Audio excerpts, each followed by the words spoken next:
Hello friend, तो कैसे आप सभी स्वागत करते हैं आप सभी कई वस्ती जी को इसमें। तो फ्रेंड आज जो है कि बिहार सिविल कोड के लिए हिंदी का प्रैक्टिस सेट नंबर 2 लेके आए हुए हैं। आप सबको पता है कि बिहार सिविल कोड कलर का जो है कि एग्जाम डेट आ चुका है और 22 दिसंबर को आपका एग्जाम होने वाला है। तो आज जो है कि हिंदी का प्रैक्टिस सेट नंबर 2 को कंप्लीट करने वाले हैं। तो चलिए शुरू करते हैं। फ्रेंड आपसे सेशन को लाइक जरूर कर लीजिएगा जितने भी जुड़े हुए हैं। तो चलिए शुरू कर लेते हैं।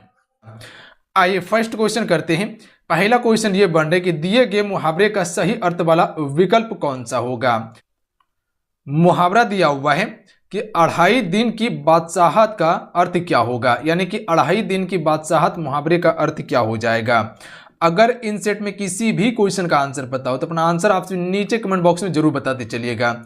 इतना सा काम आपसे पर डे जरूर कर लिया कीजिए, नेक्स्ट लेवल तक आपका तैयारी होगा। क्योंकि आपसे को बार बार कहते हैं कि क्वेश्चन का आंसर आपसे लिखा कीजिए, क्योंकि जिस क्वेश्चन का आंसर आप लिख देते प्रॉपर वो क्वेश्चन आपको याद हो जाता है। तो इतना सा काम आप पर डे कर लिया कीजिए, देखिए आपका स्कोर जरूर बढ़ेगा। Right answer option number B हो जाएगा। थोड़े दिन की शासन शौकत, ध्यान रखिएगा आप सभी, ऑप्शन में भी बिल्कुल करेक्ट आंसर हो जाएगा। क्लियर है। कुछ आप सभी मुहावरे को याद रखिएगा जहां से क्वेश्चन आपके पेपर में पूछा जा सकता है। अगर क्वेश्चन पूछ लिया जाए अंग अंग ढीला होना का अर्थ क्या होता है, तो बहुत थक जाना इसका अर्थ होता है। आंख दिखाना का अर्थ क्या होता है, तो गुस्सा से देखना, ध्यान रखिएगा, या गुस्से से देखना। आग दिखाना का अर्थ गुस्से से देखना। अगर क्वेश्चन पूछा जाए कि आंखों में धूल झोंकना, मुहावरे का अर्थ क्या होता है, धोखा देना। अगर क्वेश्चन पूछा जाए कान भरना, मुहावरे का अर्थ क्या होता है, चुगली करना होता है, ध्यान रखिएगा आप सभी। अगला नोट कीजिएगा, मुंह में पानी भर आना का अर्थ क्या होता है, तो दिल ललचाना, ध्यान रखिएगा। मुंह में पानी भर आना का अर्थ क्या होता है, दिल ललचाना। अगला क्वेश्चन नोट कीजिएगा, अंगूठा दिखाना, मुहावरे का अर्थ क्या होता है, देने से साफ इनकार कर देना या समय पर धोखा देना भी होता है। अगला है ईद का चांद होना, मुहावरे का अर्थ क्या होता है, बहुत कम दिखना। अगला क्वेश्चन याद रखिएगा, नमक मिर्च लगाना का अर्थ क्या होता है, तो बहुत चढ़ा बढ़ाकर कहना, ध्यान रखिएगा। नमक मिर्च लगाना का अर्थ क्या होता है, बहुत चढ़ा बढ़ाकर कहना। अगला क्वेश्चन याद कीजिएगा आप सभी, भीगी बिल्ली बनना, मुहावरे का अर्थ क्या होता है, डर जाना। अगला क्वेश्चन नोट कर लीजिएगा, चिकना घड़ा होना का अर्थ क्या होता है, कुछ भी असर ना होना। देखिए ये मुहावरा का सिलेक्टेड क्वेश्चन है जहां से आपके पेपर में पूछा जा सकता है, तो इसे आपसे याद जरूर कर लीजिएगा। अगर एक बार में याद नहीं होता है तो 2 से 3 बार इसको जरूर कवर कर लीजिएगा, यहां से प्रश्न आपको देखने के लिए मिल सकता है। घी के दिए जलाना, मुहावरे का अर्थ क्या होता है, खुशी मनाना। अगला क्वेश्चन नोट कीजिएगा, छक्के छोड़ाना, मुहावरे का अर्थ क्या होता है, बुरी तरह से पराजित कर देना या करना।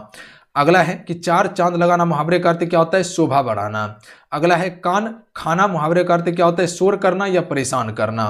कान खड़ा होना के क्या अर्थ होता है, चौकन्ना होना, ध्यान रखिएगा आप सभी, चौकन्ना होना इसका सही होगा। अगला है कौवे उड़ाना, मुहावरा का अर्थ क्या होता है, घटिया काम करना, ध्यान रखिएगा आप सभी। अगला है दाल ना गलना, मुहावरे का अर्थ क्या है, बस ना चलना। अकल का दुश्मन होना, मूर्ख होना। अकल के घोड़े दौड़ना, तरह तरह के विचार आना मन में। आंख चुराना यानी छिपाना। कान कतरना, बहुत चतुर होना। अगला है कि कान पर जू तक ना रेंगना, इसका अर्थ क्या है, कुछ असर ना होना। अगला क्वेश्चन नोट कीजिएगा, कानो कान खबर ना होना, मुहावरे का अर्थ क्या होता है, बिल्कुल कुछ पता ना चलना। अगला है नाक में दम करना, मुहावरे का अर्थ क्या होता है, बहुत तंग करना। अगला है मुंह की खाना, तो इसका अर्थ क्या होता है, हार मानना, ध्यान रखिएगा आप सभी। अगला है मुंह ताकना का अर्थ क्या होता है, दूसरे पर आश्रित होना। दांत खट्टे करना, मुहावरे का अर्थ क्या होता है, बुरी तरह से हारना। अगला है गले का हार होना, मुहावरे का अर्थ क्या होता है, बहुत प्यार होना। हवा से बातें करना, मुहावरे का अर्थ क्या होता है, बहुत तेज दौड़ना, ध्यान रखिएगा आप सभी। अगला क्वेश्चन नोट कर लीजिएगा, पानी पानी होना का अर्थ क्या होता है, लज्जित होना। देखिए हम थोड़ा सा फास्ट आपको इसलिए करें क्योंकि समय आपके पास कम है, कम समय में बहुत ज़्यादा चीज़ कवर करना है, ध्यान रखिएगा आप सभी। तो आप सभी एकदम बिल्कुल माइंड को फ्रेश करके एकदम बिल्कुल आप सभी फास्ट में कवर कीजिए सारा चीज़ को। आकाश में बातें करना, मुहावरा का अर्थ क्या होता है, बहुत ऊंचा होना। ये रिवाइज करने में आपको काफ़ी मदद करने वाला है, लास्ट समय में एक बार इसे जरूर देख लीजिएगा। खाक छाना, मुहावरे का अर्थ क्या होता है, दर दर भटकना। होश उड़ाना, मुहावरे का अर्थ क्या होता है, शुद्ध बुद्ध खोना। अगला है कि हवा लगाना, मुहावरे का अर्थ क्या होता है, असर ना पड़ना। खून चूसना, मुहावरे का अर्थ क्या होता है, बहुत परेशान करना। अगला है आंख मारना, मुहावरे का अर्थ क्या होता है, इशारा करना। गले का हार होना, मुहावरे का अर्थ क्या होता है, बहुत प्रिय होना। ईद का चांद होना, मुहावरे का अर्थ क्या होता है, बहुत दिनों के बाद दिखाई देना। मैदान छोड़ देना, मुहावरे का अर्थ क्या होता है, हार मान लेना। हाथ साफ करना, मुहावरे का अर्थ क्या होता है, ठगना या माला माल करना।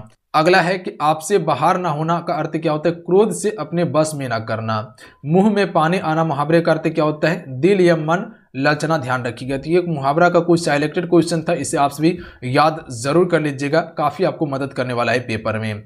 अगला क्वेश्चन कर लेते हैं। क्वेश्चन है कि शांत रस में 9वां रस मानने वाला आचार्य को क्या कहते हैं। तो इसे उद्भट कहा जाता है, ध्यान रखिएगा। ऑप्शन में एक करेक्ट आंसर हो जाएगा, याद रहेगा।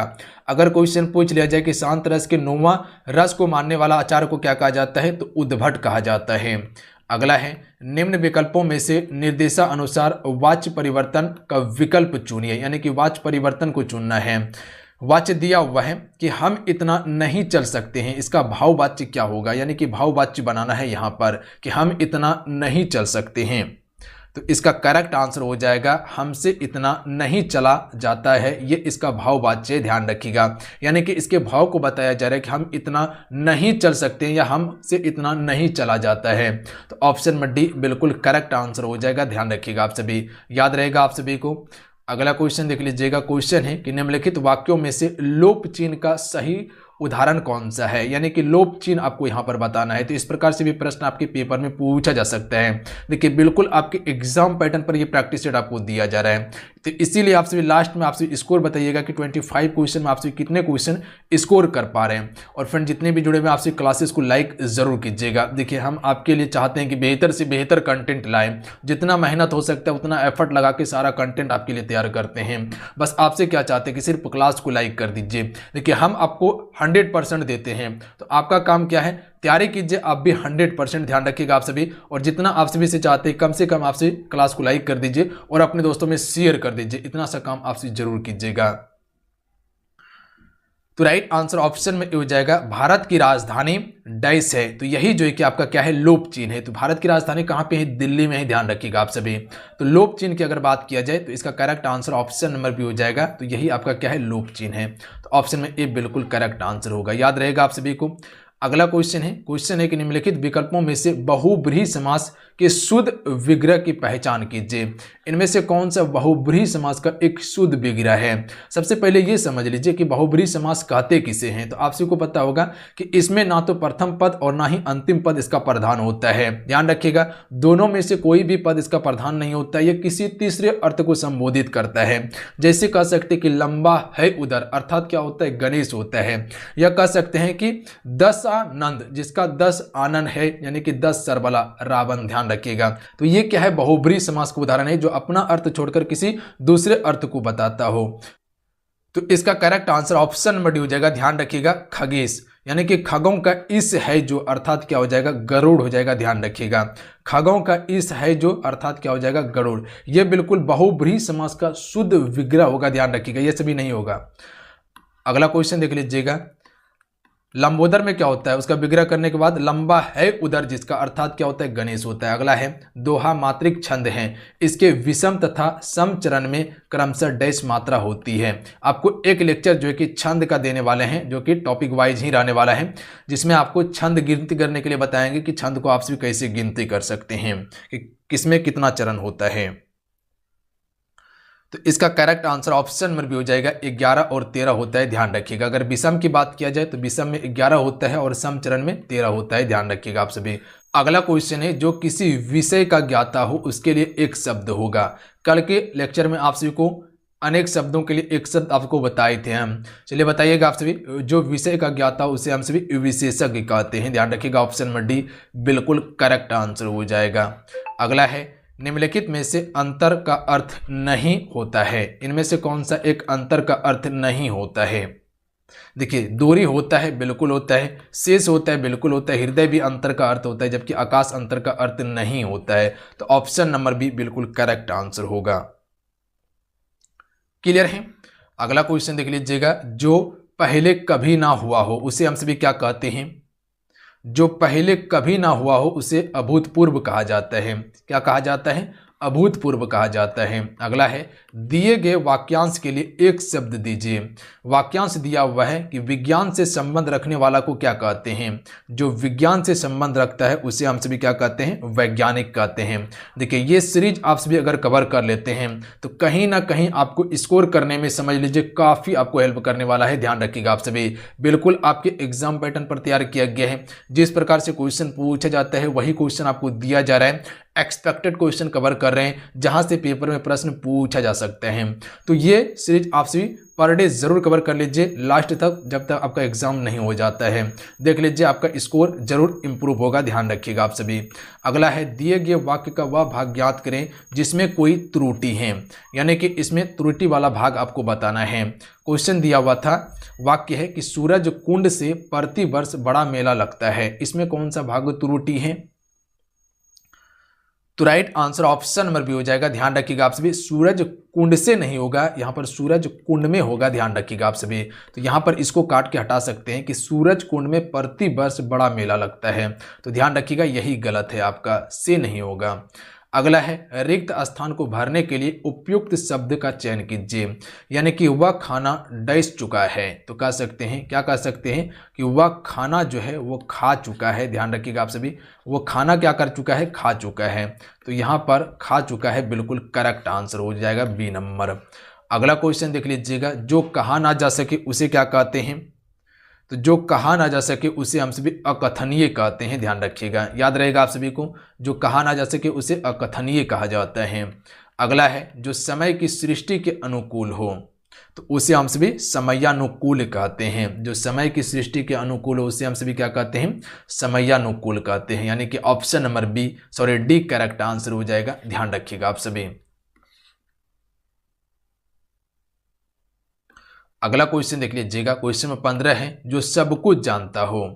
तो जो सब कुछ जानता हो उसको हम सभी सर्वज्ञ कहते हैं। ध्यान रखिएगा आप सभी, क्या कहते हैं जी, सर्वज्ञ कहते हैं जो सब कुछ जानता है। अगला है निम्नलिखित में से कौन सा वाक्य संबंध कारक का सही उदाहरण है। इनमें संबंध कारक के बारे में बात किया गया है। तो संबंध कारक के बारे में आपको बताए थे ना कि कारक का कितना भेद है, 8 भेद है।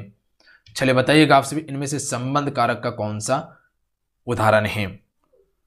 तो इसका correct answer option number D हो जाएगा। ध्यान रखिएगा, संबंध कारक में आपको क्या बताया, इसका चिन्ह क्या होता है, का होता है, की होता है, बताए थे ना आप सभी को। तो ध्यान रखिएगा, यहाँ पर देख सकते हैं का दिया हुआ है, दिया है ना कि गंगा का पुत्र भीषण वाण चलाने में बड़े बड़ों के कान काटते थे। ध्यान रखिएगा आप सभी। तो का के हो गया, का की के हो गया, ये सभी संबंध कारक का चिन्ह है। ध्यान रखिएगा आप सभी। तो option number D correct answer हो जाएगा। ध्यान रखिएगा आप सभी। अगला क्वेश्चन देख लीजिएगा, क्वेश्चन है कि मुझे बाजार से कुछ लाना है, वाक्य में से कौन सा सर्वनाम है। मुझे बाजार से कुछ लाना है, तो कुछ किसके लिए प्रयोग होता है पता है सर्वनाम में आप सभी को। सबका नाम को हम सभी क्या कहते हैं, सर्वनाम कहते हैं। तो कुछ होता है अनिश्चित चीज के लिए। ध्यान रखिएगा आप सभी, यानी कि यहाँ पर अनिश्चयवाचक सर्वनाम हो जाएगा। Option number D correct answer हो जाएगा। ध्यान रखिएगा आप सभी, option number D correct answer हो जाएगा, अनिश्चयवाचक हो जाएगा। निजवाचक में क्या होता है, इसमें निजी वस्तु का बोध होता है। जैसे कि ये मेरे बारे में कह सकते हैं कि ये काम हम स्वयं कर सकते हैं, यानी कि ये निजी बात हो चुका है। संबंधवाचक में जहां पर संबंध की बात किया जाए। निश्चयवाचक में क्या होता है, जहां पर निश्चित वस्तु या व्यक्ति का बोध हो वहां पर निश्चित होता है। अगला है जिसकी गर्दन सुंदर हो उसे क्या कहते हैं। तो जिसकी गर्दन सुंदर हो उसे हम सुग्रीव कहते हैं। ध्यान रखिएगा, डी करेक्ट आंसर होगा। अगला है लौकिक, इसका अर्थ क्या होगा। तो जो इस लोक की बात हो उसे हम सभी क्या कहते हैं, लौकिक कहते हैं। जो इस लोक की बात हो, ऑप्शन में डी करेक्ट आंसर होगा। अगला है पुरुष एवं स्त्री की जोड़ा को क्या कहते हैं। तो इस जोड़ा को हम सभी दंपत्ति कहते हैं। क्या कहते हैं जी, दंपत्ति कहते हैं। अगला क्वेश्चन है कार्य को नए ढंग से करने की पद्धति को क्या कहते हैं। तो जो कार्य को नए ढंग से करता है उसे नवीनीकरण कहा जाता है। क्या कहा जाता है, नवीनीकरण कहा जाता है। अगला क्वेश्चन देख लीजिएगा, निश्चित समय के भीतर पत्र का उत्तर न प्राप्त होने की दशा में अनुबोध के रूप में भेजा जाने वाला पत्र को क्या कहा जाता है। तो इसे अनुस्मारक कहा जाता है। ध्यान रखिएगा, ऑप्शन में डी करेक्ट आंसर हो जाएगा, अनुस्मारक कहा जाता है। अगला है वही रंग का विलोम शब्द है। तो देखिए वही रंग का क्या होता है, अंतर रंग होता है। ध्यान रखिएगा, ऑप्शन में एक करेक्ट आंसर हो जाएगा, अंतर रंग होता है वही रंग का। अगला है अनागत का विलोम क्या हो जाएगा, तो अनागत का हो जाएगा आगत। ध्यान रखिएगा आप सभी, आगत हो जाएगा अनागत का। अगला है मुझे बाजार से कुछ लाना है, वाक्य में कौन सा सर्वनाम है, तो क्या बताएं, मुझे बाजार से कुछ लाना है, तो यहाँ पर कुछ की बात किया गया है तो अनिश्चित वाचक सर्वनाम हो जाएगा। शायद मेरे ख्याल से ये क्वेश्चन रिपीटेड है आपका।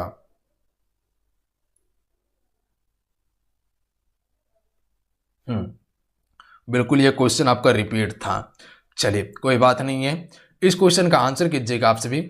ये क्वेश्चन आपके लिए है जिसका आंसर आपको नीचे कमेंट करके बताना है कि निम्नलिखित में से किस वाक्य में संभाव्य भविष्य काल की क्रिया का प्रयोग हुआ है। इनमें से कौन सा संभाव्य भविष्य काल की क्रिया का प्रयोग हुआ है। 4 ऑप्शन आपके स्क्रीन पे दिए हुए हैं। 4 ऑप्शन में आपको अपना आंसर नीचे कमेंट करके जरूर बताना है। और 25 क्वेश्चन में कितने स्कोर कर पाए नीचे कमेंट करके जरूर बताइएगा, क्योंकि एक क्वेश्चन रिपीट था आपका तो 24 क्वेश्चन ही है, तो आंसर आप सभी को बताना है कि कितना स्कोर कर पाए हैं। बिल्कुल ऑथेंटिक आप सभी बताइएगा, जितना स्कोर किए हैं बस उतना ही आप सभी को बताना है। अगर गलती भी हुआ है तो कोई दिक्कत नहीं है, क्योंकि माइनस मार्किंग नहीं है आपके पेपर में, तो बिल्कुल टेंशन फ्री होकर आप सभी को पेपर देना है। तो मिलते हैं, जय हिंद, वंदे मातरम। ध्यान रखिएगा, पढ़ाई करते रहिएगा। जाते जाते फ्रेंड क्लास को लाइक करके शेयर अपने दोस्तों में जरूर करके जाइएगा। इतना सा काम आप सभी जरूर कीजिएगा। जय हिंद।